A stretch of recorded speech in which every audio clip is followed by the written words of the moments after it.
살아가시는 그 어떠한 모든 인생의 순간순간에 하나님의 완전한 계획이 여전히 개입하시고 여전히 나타내 주신다는 것을 믿으면서 오늘 말씀을 함께 들어가시기 바랍니다.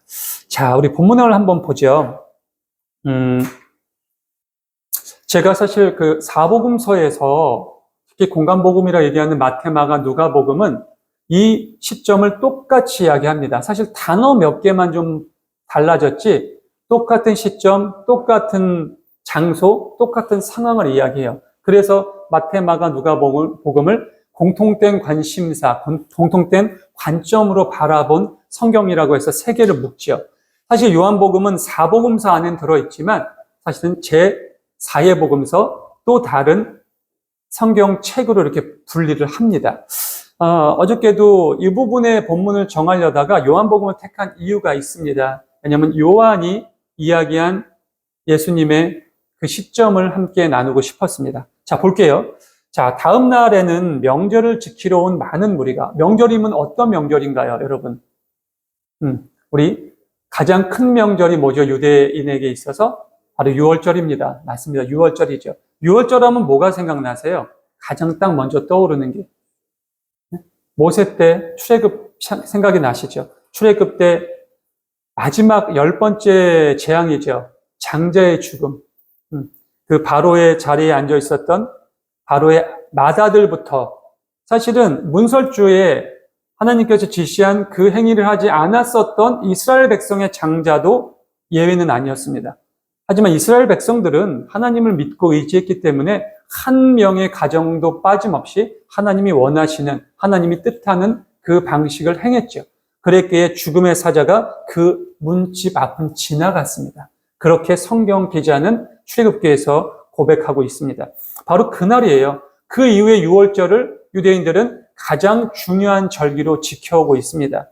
왜? 어린 양의 피가 버려진 그날, 각 집마다 내 맏아들을 지키기 위해서 또는 동시에 내 집에서 키우는 가축대의 그 많은 맏아들들을 지키기 위해서 정말 정결한 한 양을 잡았단 말이에요. 그래서 그 피를 문설주와 문지방에 발랐습니다. 그로 인해서 하나님의 죽음의 사자가 그 집 앞은 지나치고 그렇게 하지 못한 모든 이집트의 바로의 아들부터 시작해서 모든 장자가 죽음을 당하는 그런 비극적인 일이 일어난 것.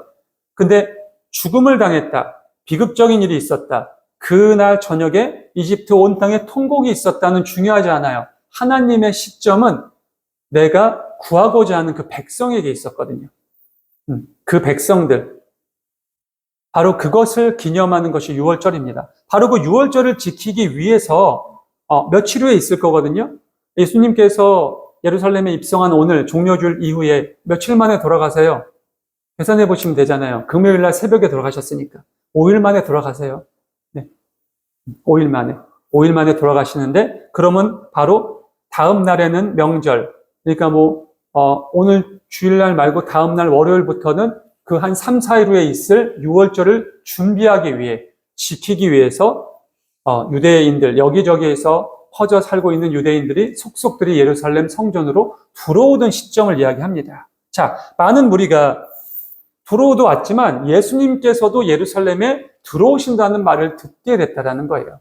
이때 당시 예수님이 어떤 분입니까? 사방팔방 온 유대, 사마리아까지 다니시면서 많은 이들에게 병도 고쳐주시고, 그렇죠? 죽은 자도 살리시고, 가난하고 힘든 이들에게 또 먹을 것도 주시고, 삭개오처럼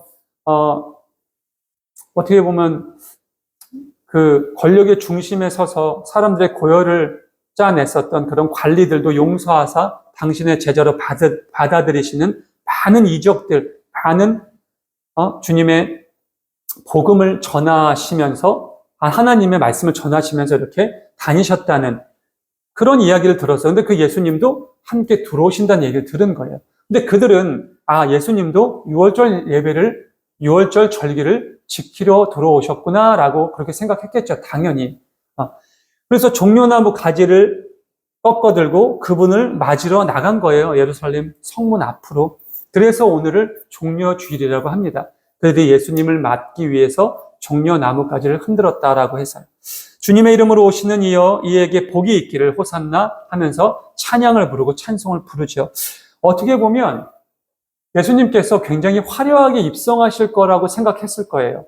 우리가 요즘도 대통령 취임을 하면 이렇게 그 차를 뭐라 그래? 대통령 차를 뭐라고 부르지 않아요?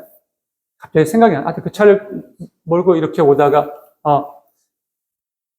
굉장히 많은 사람들이 태극기도 흔들고 막 손도 흔들고 또 경호원도 다 이렇게 붙고 한 나라의 대통령이 그렇게 들어오는 것도 그렇게 환영하고 그렇죠? 많은 사람들이 좋아하고 기뻐하고 하는데 많은 인파가 몰려서 또 그렇게 축하를 하는데 예수님이 들어오신다는데 정말 엄청난 사람들이 몰리고 또 예수님 또한 그렇게 화려하게 들어오실 거라 생각했는데 그러지 않았다라는 거죠.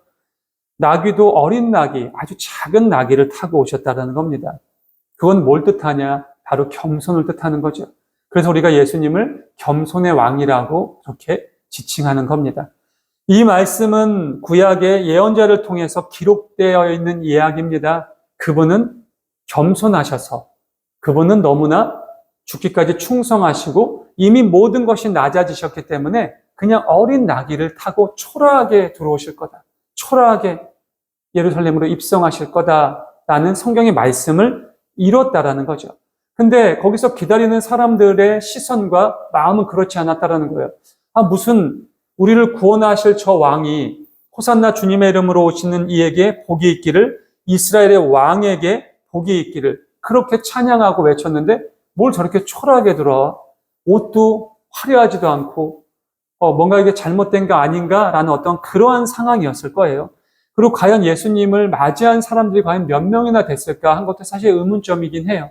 우리가 보는 영화나 드라마에서 표현하는 거 보면 그렇게 군중이 어마어마하게 많이 몰려들진 않았거든요. 그런 상황이었던 것 같아요. 아니면 몰려들었다가 저 먼발치에서 오시는 예수님을 보고 너무나 초라하니까 실망해서 돌아간 사람 아니면 아닌가? 내가 그 전에 무리를 걸었던 그분 5천 명을 먹였던 그분 뭔가 좀 모습도 달라진 것 같고 아닌가 보다 하고 돌아갔던 잘못된 소문인가 보다 예수님이 오신다는 이야기가 그렇게 해서 돌아갔을 수도 있고 지금 상황은 그런 상황입니다.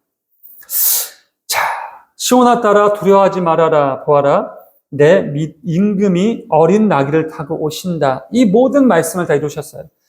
제자들은 처음에 이 말씀을 깨닫지 못하였다고 합니다. 제자들뿐만이 아니죠. 그 시대의 모든 유대 사람들, 예수님께 은혜를 입었던 사람들 또한 그 말씀이 무슨 말씀인지 못 깨달았어요. 근데 못 깨달은 사람도 있었지만 그 말씀을 깨달았지만 인정하고 싶지 않았고 그것을 실행하지 않았던 무리들도 있었죠. 바로 그때의 집권자들, 권력자들, 바리새인들, 사두개인들, 바로 율법학자들입니다. 그들은 율법을 달달달달 꿰고 있었던 사람들이에요. 그래서 그들이 기다리던 메시아, 나의 조상, 예언자, 선지자들이 예언했던 그 메시아의 징조들을 다 알고 있었단 말이에요. 근데 그것을 알면서도 인정하고 싶지 않았던 거죠. 왜? 무엇 때문에? 여러 가지 이유가 있겠지만 일단은 출신 성분 때문에. 나사렛에서 태어났다? 근데 나사렛에서 태어난 게 아니거든요. 예수님이 나사렛에서 자라신 거지. 예수님은 성경의 말씀대로 이사야의 말씀대로 베들레헴에서 태어나셨어요. 베들레헴에서 태어나셔서 그때 당시 헤롯이 2살 이하의 아이들 다 죽이려고 하니까 그 죽음을 피해 이집트로 잠시 피신해 있다가 그 헤롯이 죽었다는 말을 듣고 다시 베들레헴으로 돌아오지만 그 베들레헴에서 살았어야 하는데 요셉인 아버지와 엄마 마리아가 아무래도 좀 그 동네가 조금은 아직도 두려움과 좀 걱정이 남아있어서 나사렛으로 이사를 갑니다. 그래서 그분은 나사렛에서 자라실 거다라는 모든 성경의 말씀 또한 다 이루시는 그러한 일들입니다. 그럼 그런 것을 쭉 봤으면 바리새인들, 율법학자, 사두개인들은 이분이시구나 라고 인정을 해야 되는데 그러고 싶지 않았던 거예요. 자신들과 같이 좀 좋은 집안에서 태어나고 부와 명예도 좀 있고 뭔가 똘똘하게 배우고 학위도 좀 있고 이런 사람이 당연히 우리가 인정할 만한 왕좌의 자리에 앉아야 되는데 이게 그때 당시에 나사렛은 전에도 말씀드렸지만 정말 빈민촌, 가난하고 배우지 못하고 이런 사람들이 살던 곳이었거든요. 근데 그런 곳에서 그것도 목수의 아들, 그때 당시에 가장 천대받았었던 직업, 그때 당시에 천대받았던 직업, 뭐 목수, 뭐 의사, 뭐 세리 이런 직업들, 그런 직업들. 근데 그 중에서도 목수의 아들, 또 예수님의 직업도 목수예요. 아버지에게 배운 게 목공을 하는 일이니까. 그런 목수가 우리를 구원하기 위해 오신 메시아라고 인정할 수가 없었던 거죠. 근데 그건 뭐 비단 예수님께 은혜를 입은 많은 백성들도 그랬고, 지금 오늘 말씀에서 요한이 설파하는 이야기는 제자들 또한 그랬다라는 거예요. 동시에 자기 자신도 그랬다라는 걸 얘기하는 거예요. 나도 그땐 그랬었다. 그 말씀을 도무지 이해할 수 없었다. 도대체 왜 이렇게 돼야만 하는지, 우리가 기다리고 고대하던 그 왕, 다윗과 같은 강력한 왕, 솔로몬과 같은 부강한 왕이 와서 저 로마를 밀어내고 우리들을 다시 한번 영광스럽게 일으켜 줄 거라고 생각했는데, 근데 사실 여러분, 성경을 온전하게 보면 그런 왕을 보내주시겠다고 하나님이 약속 안 하셨어요. 근데 왜 그런 기준을 갖고 있었을까요? 무엇 때문에 그랬을까요? 우리 오늘 전우리 성도가 기도에서도 얘기를 했죠. 하나님의 생각과 하나님의 뜻과 하나님의 의를 살펴야 되고, 하나님이 어떤 말씀을 하셨는지 성경에서 우리가 마음속에 담아야 되는데, 우리의 기준과 우리의 생각이 앞서 있기 때문이죠. 인간의 잣대, 우리가 지금 이 시대를 살아가고 있을 때의 어떠한 기준들, 평가들, 2026년 지금 이 시점을 바라봤을 때 지금 세상 사람들이 인정해주는 어떤 그러한 기준, 그런 어떠한 재력, 권력, 그런 것들이 우리 마음속에 있는 거예요. 그러니까 그 옛날 정말 이 중동 지방을 호령했던, 주변의 그 어떠한 강대국조차도 감히 침범해야지, 전쟁 한번 벌여야지라고 생각조차 하지 못했었던 그 다윗 임금, 그 다윗 성 때의 그 엄청난 권력을 다시 주실 거라 생각했던 거예요. 솔로몬 임금, 지금 정말 하나님께서 이 지구를 창조하시고 지금까지, 아니면 인류가 마지막 때 그때까지 솔로몬만큼의 부를 누릴 수 있는 사람이 없지요. 존재할 수 없어요. 그런 부를 누렸었던 그 왕, 그것만 생각하는 거예요. 늘 그때 좋았지. 모든 것을 끊어내고 역사하실 그분이 오시면 다시금 우리가 다윗처럼 막강하고, 주변에 우리를 지금 막 공격했던 로마나 그 전에 그리스, 그 전에 페르시아, 이런 모든 나라 지금 같이 살고 있거든요. 지금은 로마한테 통치를 받는데 자신들을 계속 옥매였던 페르시아, 아시리아, 바빌론, 지금 이름이 다 변했죠. 이란, 이라크로 다 변했지만 이런 나라들이 이때 당시 있어. 그렇게 다윗 성처럼 강해지면 내가 너희들 복수할 거야. 그렇죠? 지금까지 가난하고 힘들게 살았지만 솔로몬처럼 그렇게 막강해지고 부유해지면은 나도 떵떵거리면서 살 거야. 이런 마음속이 계속 있었던 거야. 누구부터? 내 고조 할아버지 때부터. 증조 할아버지, 아버지, 메시아가 오시면 그럴 때가 올 거니까 참고 인내하며 기도하며 기다려라. 이런 얘기를 계속 듣고 자란 거예요. 그러면서 율법을 달달달달 외우고.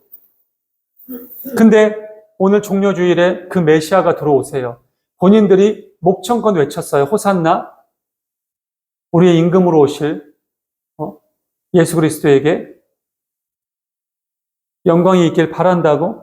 동시에 오늘 요한은 그 부분을 기록하지 않았지만 그들의 마음속에 어서 빨리 저 로마의 군정을 몰아내고 왕좌에 앉으셔서 우리에게 한 자리 주십시오. 우리를 좀 편하게 살게 해주십시오. 자, 모두가 다 깨닫지 못했죠. 하지만 나중에 깨닫게 됩니다. 그래서 마태도, 마가도, 누가도, 요한도 이러한 책을 쓸 수 있었던 거죠. 사도 바울은 또 어땠나요? 사도 바울 역시, 사도 바울은 오히려 그 예수님을 믿는 사람들을 잡아다 가두는 역할을 하던 사람이었어요. 그것도 아주 앞장서서. 바리새인 중에 바리새인이요, 사두개파 사람이잖아요. 그 시대 최고의 지성이었고.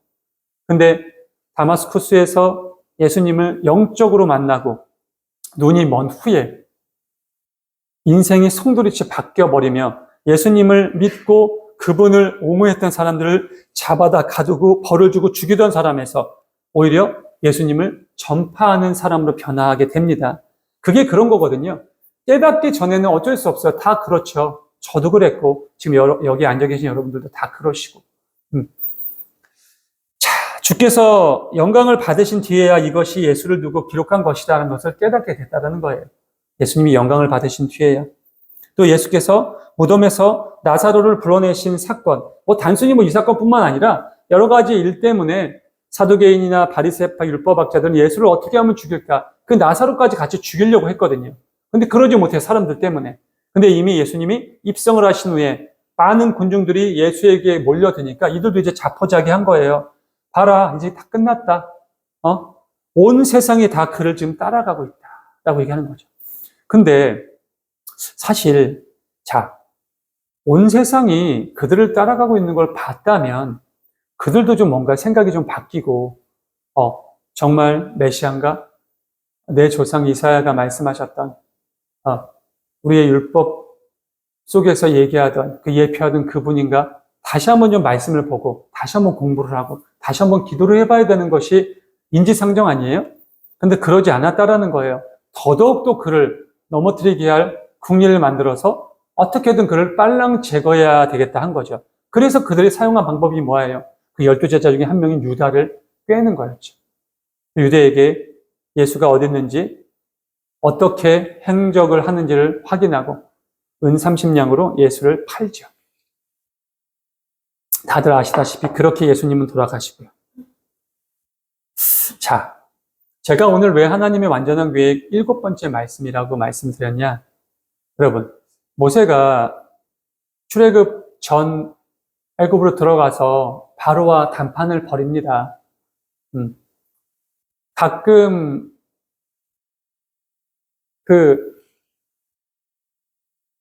이집트 왕자나 십계라는 영화를 보면 모세가 만나는 바로가 그때 당시 바로와 모세와 함께 왕좌의 자리를 놓고 함께 정쟁을 벌였던 형으로 이렇게 표현을 해요. 근데 실제적으로는 정말 그 형인지 아니면 전혀 다른 왕인지 확인할 수는 없어요. 물론 신학적으로 확인을 하게 되면 누구의 아들이고 누구의 아버지며 모세와는 몇 살 정도 차이가 나는 것이 나타나죠. 근데 우리가 이집트 왕자나 십계 같은 영화를 보면 좀 극적인 요소 이런 부분들을 나타내기 위해서 그렇게 좀 표현하는 부분들도 있습니다. 그런 건 그렇게 중요하지 않아요. 어찌됐건 들어가서 내 백성들을 보내줘라. 근데 여러분 기억하세요? 내 백성들을 왜 보내주러 가셨어요? 하나님이? 그게 되게 중요해요. 하나님께서 내 백성들을 놓아줘라. 430년 동안. 물론 온전하게 그들이 노예 생활을 한 것은 430년은 아니죠. 요셉이 죽고 요셉을 알고 있었던 왕이 그 왕위를 계속 계승할 때까지는 이스라엘이 굉장히 번창하고 떵떵거리며 살았으니까요. 요셉을 모르던 왕이 이집트의 왕이 된 후부터 이제 그들의 어떤 방대한 인구를 보고 두려워서 그들을 노예로 부르기 시작한 거란 말이에요. 근데 어찌됐건 그래도 한 200~300년 정도는 되지 않았을까. 그 오랜 기간 동안 하나님께서 침묵하고 계시다가 왜 모세가 80세가 되던 그때 모세를 부르셔서 그들을 출애굽시키셨을까요? 근데 그런 모든 것도 다 배제하고 왜 어떤 이유 때문에 아브라함과 약속 때문에 이삭과 야곱의 하나님이니까 그들을 기억하셔서 저대로 되면 저들이 다 죽고 씨가 말라 내가 아브라함에게 한 약속을 못 이루겠구나. 내가 잠시 잊고 있었구나. 그래서 아니죠. 하나님께서 뭐라고 말씀하세요? 그들을 풀어줘라. 그래서 그들이 나를 예배하게 하라. 라고 하신 거예요.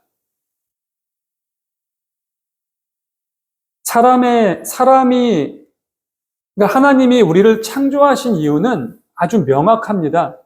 성경은 계속 그 이야기를 하고 있는 거예요. 나를 예배하라고. 내 앞에 나와서 나와 함께. 그러면 예배하라는 건 뭐예요, 여러분? 와서 경배하고 돈을 바치고 그런 의미가 아니에요, 여러분. 예배를 해야 하나님과 우리가 함께 하나님이 거하시는 성전에서 그분과 함께 교제할 수 있는 거예요. 아담과 하와가 선과 악을 알게 하는 나무의 열매를 따먹기 전에 영원한 존재로 살았어요. 근데 어떻게 살았어요? 단순하게 그들이 동물들에게 이름을 붙여주고 식물의 열매를 따먹고 동산 중앙에 있는 열매 중에 생명나무의 과실을 규칙적으로 따먹으면서 생명을 늘려가면서 단순히 그거였어요? 아니에요. 우리가 그들이 어떻게 살았는지를 언제 알 수 있어요? 선과 악을 알게 하는 나무를 따먹은 후에. 하나님이 동산을 거니시면서 당연히 내가 동산을 거닐 때 나를 반갑게 맞으러 나오는 아담과 하와가 늘 있었는데 오늘따라 없는 거예요. 그러니까 아담아 어딨냐라고 부르신 거죠. 아담아 어딨냐. 그러고 나서 그 사건이 펼쳐진 거예요. 예배는 뭡니까, 여러분? 예배는 단순히 우리가 하나님께 나와 이렇게 힘들고 어려운데 잠도 막 오고 피곤하고 류현진 경기 하는데 그것도 못 보고 오고 예전 얘기예요. 요즘은 이정우나 다른 경기겠지만 그러는데 그런 게 아니거든요. 너무나 기뻤던 거예요, 여러분. 정말 하나님과 함께하는 그 시간이 하나님과 함께 동산을 거니는 그 순간순간이 너무나 기쁘고 감사하고 그분을 찬양하는 것 자체가 우리의 삶에, 우리의 존재의 가장 우선시되는 목적이기 때문에 그게 너무 좋았던 거예요. 그런데 그것을 시기했던 그 부분을 너무 무너뜨리고 싶었던 사단이 인간에게 접근해서 그 관계를 무너뜨린 것. 그게 바로 선악과 사건이에요. 그리고 거기에 넘어갈 수밖에 없었던 인간의 잘못된 선택이 지금 이 시대에 우리가 죽을 수밖에 없는 인간이 삶으로 살게 만든 거죠. 예배는 뭡니까? 다시 하나님은 그 관계를 회복하고 싶으신 거예요, 우리와. 그러니 너 율법을 지켜, 규례를 지켜, 안 그러면 내가 벌을 내릴 거야. 잘 지키면 복을 줄게. 단순하게 그런 어떤 단어적인 부분으로만 해석하게 되면 우리는 하나님과의 관계가 되게 힘들죠. 누구나 다 그런 어떤 딜레마를 가지고 계시고요. 성경은 또 보면 또 그런 얘기만 해 보면 근데 그렇지 않거든요, 사실은.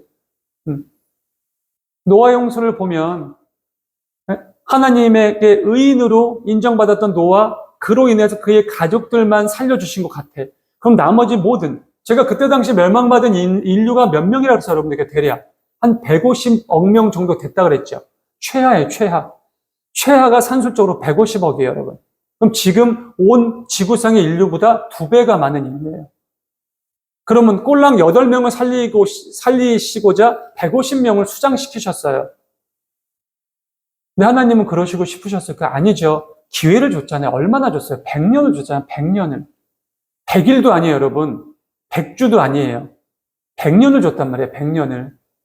100년이라는 시간을 돌아와서 다시 그때처럼 너와 나의 관계를 회복하자.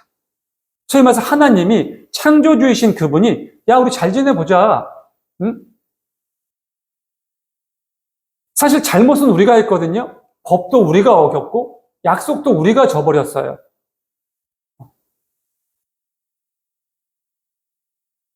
그랬는데 그러면 화해도 우리가 먼저 청해야 되고 잘못도 우리가 먼저 청해야 되고 다가가는 것도 우리가 먼저 다가가야 되는 거 아닌가요? 근데 그분이 먼저 우리에게 손 내밀어 주시는 거예요. 응? 내 사랑하는 누구누구야. 그동안 힘들었지.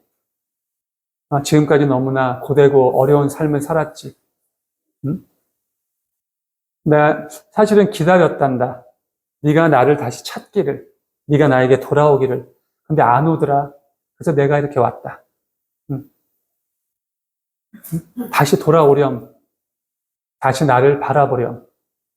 그래서 그 지금 힘들고 어려운 그 삶 속에서 희망을 얻고 용기를 갖고 힘을 얻고 그렇게 살아낼 수 있게 내가 도와줄게 하시는 거예요.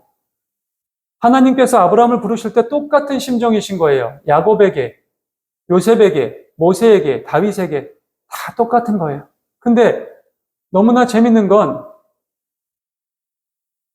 모세는 그런 어떤 심정의 마음을 하나님께 표현하지 않았어요. 어떻게 보면 전 그것은 성격인 것 같아요.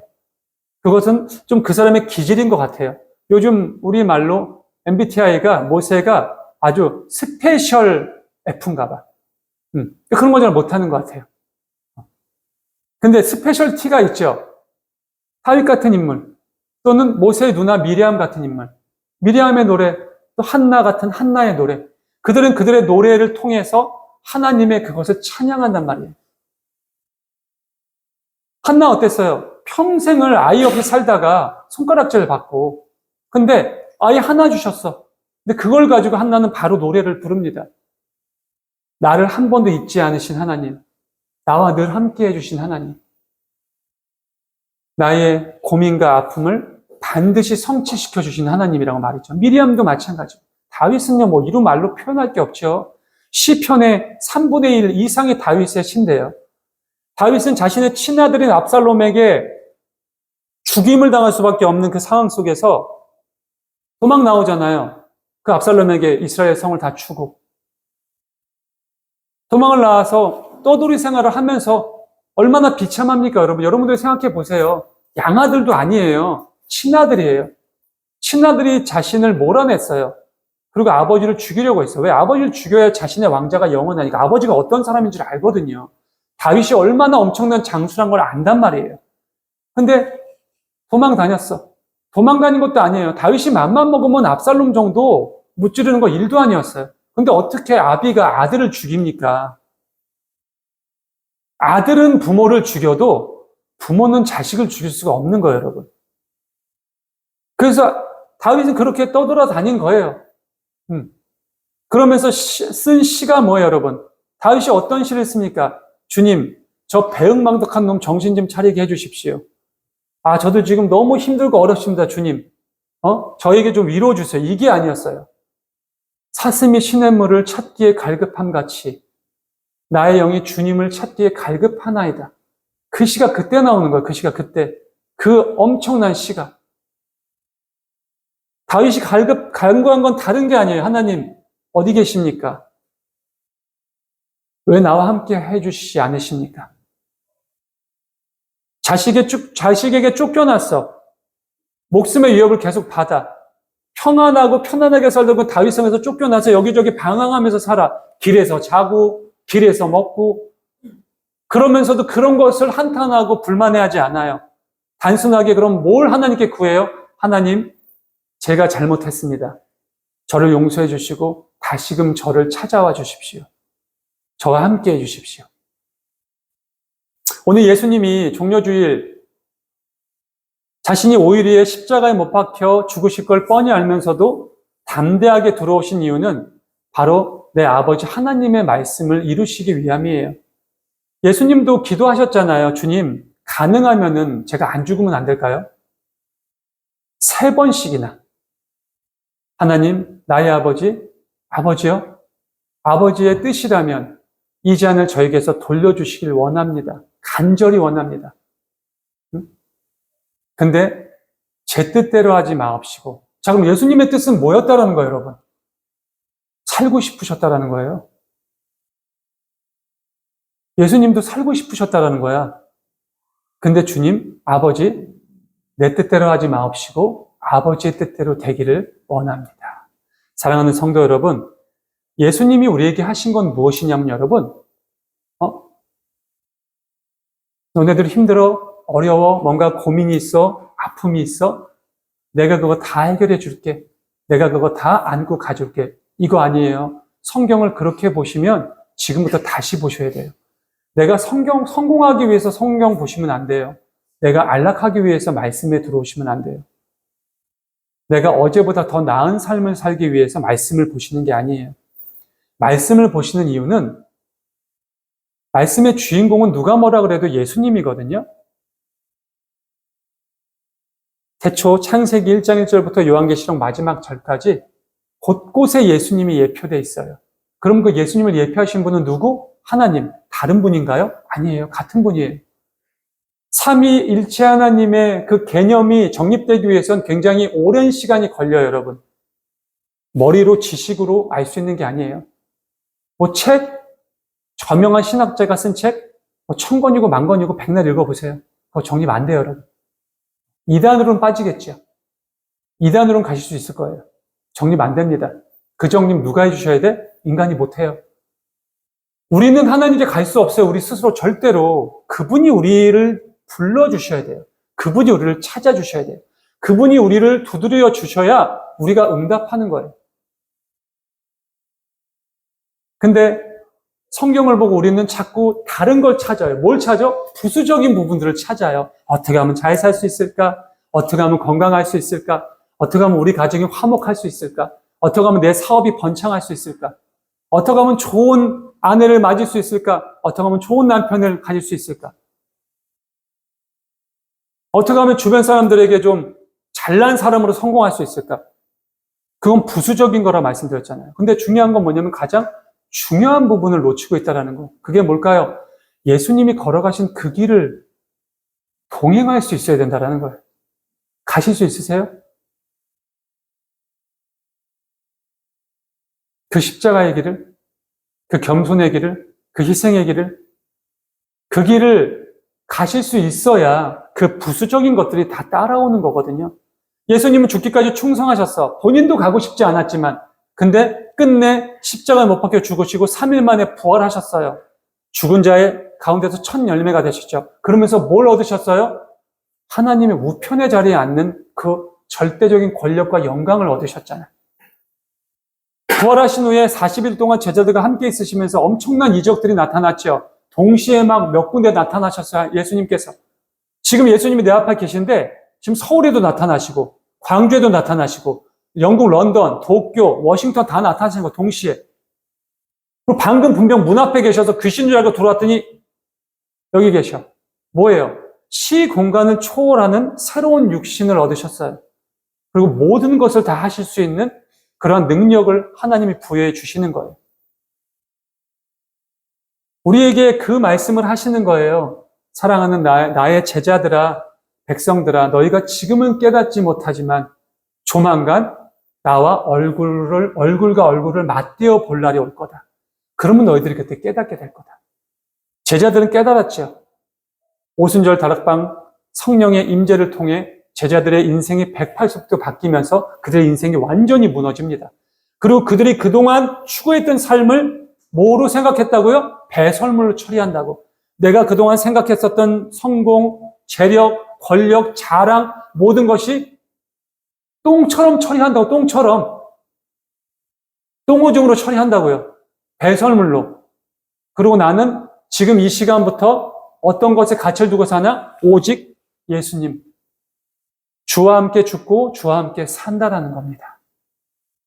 말씀을 마무리하겠습니다. 종려주일 조금은 우리는 사실 좀 슬프고 안타까운 주일일 수 있지만 예수님께서는 그 종려주일 예루살렘으로 입성하시면서 가장 겸손한 그것도 새끼 나귀를 타고 들어오시면서 우리에게 보이신 거예요. 뭘? 우리가 앞으로 살아갈 삶의 모습을. 자랑하지 말라라는 거예요. 자존심 부리지 말라라는 겁니다. 너희가 나를 믿고 또 나를 보내신 하나님을 믿는다면 어딜 가든 누굴 만나든 무엇을 하든 겸손하라라는 겁니다. 오늘 또 우리 전우리 성도가 기도한 것 중에 그 기도의 내용이 있었어요. 제가 좀 덧붙여 얘기하자면 여러분, 내 남편, 내 아내, 내 자식, 내 부모, 내 친구 사랑하고 좋아하는 거 너무나 당연한 거죠. 그건 누구나 다 하는 거예요. 근데 정말 해야 되는 게 뭐예요? 하나님 믿는 사람이라면, 거듭난 사람이라면 도저히 사랑할 수조차 없는 사람을 사랑해야 되는 거예요. 내가 평소에 내 기질대로라면 상종조차 않았는 저 인간들을 품고 안고 그들을 위해서 내가 죽을 수 있어야 된다는 거예요. 예수님을 따라가는 삶이란 바로 그런 거예요. 제가 여러분들에게 오늘 단호하게 선포합니다. 혹여 마음속에 여러 가지 갈등과 나의 어떤 안 좋은 추억과 나의 어떤 트라우마로 인해서 잘 지내지 못하고 있는 관계들이 있으면 오늘 이 시간 마음속에서 다 내어놓으세요. 내가 먼저 다가가세요. 내가 먼저 다가갈 때 그들에게 나의 모습이 하나님처럼 보일 겁니다. 그들에게 나의 모습이 예수님처럼 보일 거예요. 그랬을 때 그들에게 구원이 이르는 거예요, 여러분. 그러지 않으면 백날 아무리 떠들고 아무리 성경책 갖다 주고 아무리 우리 교회에 와서 예배 드리고 해도 절대 구원할 수 없어요. 그래서 한 영혼을 구원하는 것이 천하보다 귀하다고 말씀하신 겁니다. 어려워요. 굉장히 힘듭니다. 근데 그러기 위해선 내가 변해야 돼요. 하나님 믿는 사람으로서의 변함, 얼굴 색깔, 말투, 눈빛, 나의 행동 모든 것들, 그리고 내가 나를 바라보는 모든 것들, 내가 하나님을 바라보는 모든 것들의 기준이 변하셔야 됩니다. 그랬을 때 비로소 나의 모습에서 하나님이 보여요. 나의 모습에서 예수님이 보입니다. 나의 언어에서 하나님 예수님의 권위 있는 말씀이 나가요. 그랬을 때 그것을 기분 나쁘게 듣지 않아요. 상대들은 두렵게 듣습니다. 그리고 마음 따뜻하게 듣고요. 그랬을 때 비로소 그 마음이 움직이기 시작해요.